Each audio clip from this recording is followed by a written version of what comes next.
And next we have a SmackDown promo, Edge and Mick Foley kind of building up Edge's insanity, I guess, up until his match with The Undertaker. And this is a really good promo. I mean, this makes me want to watch SmackDown actually more than Raw, because Raw hasn't had a good promo like this for a while. Very good promo. After that, we have an interview with John Cena, who's still sporting his commie colors, his red C-Nation shirt for CTC. And he gives a Martin Luther-like speech just because he's really preaching here.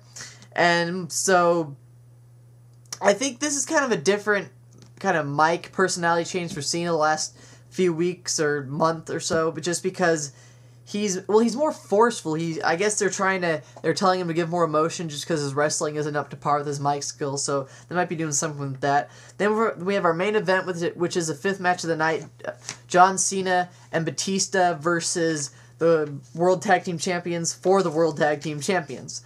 And now I thought this was a straightforward match. You know, they were going to have John Cena and Batista start beating him up, but then Ted DiBiase and Cody Rhodes were going to get some kind of, fluke roll-up or something and retain.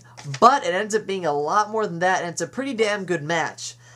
Cena actually throws in a new move. He actually does a sleeper hold, well, for about maybe a minute, but it's still he throws in something new at least. He's been throwing in a new move every week. I think the last week he might have done a DDT maybe or something, and this week he throws in a sleeper hold. So, he's throwing some more moves in there, which is good.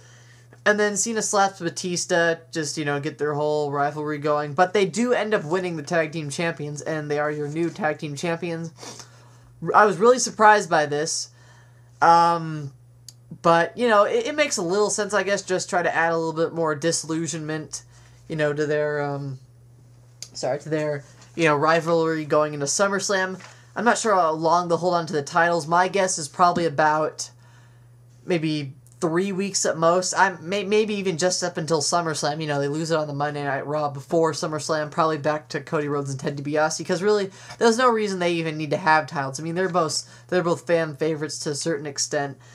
So, really, just building up their feud. But it's a pretty, fun little thing to do. Whenever Cena has a title, of course, I'm happy, even though he can't wrestle. And after the match, Cena and Batista show off their titles, see who can get more fan pop. And it ends up being pretty even, actually. Cena, gets a mixed reaction. Batista, he actually surprisingly gets a similar mixed reaction.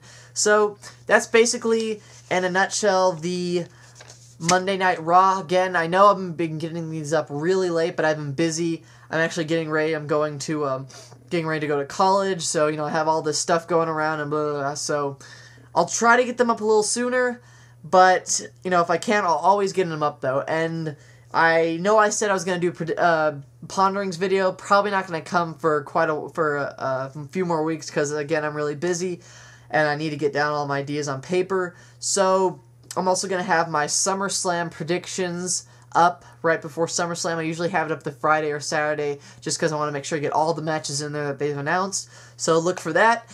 And other than that, I will be back with the next Monday Night Raw overview. See ya.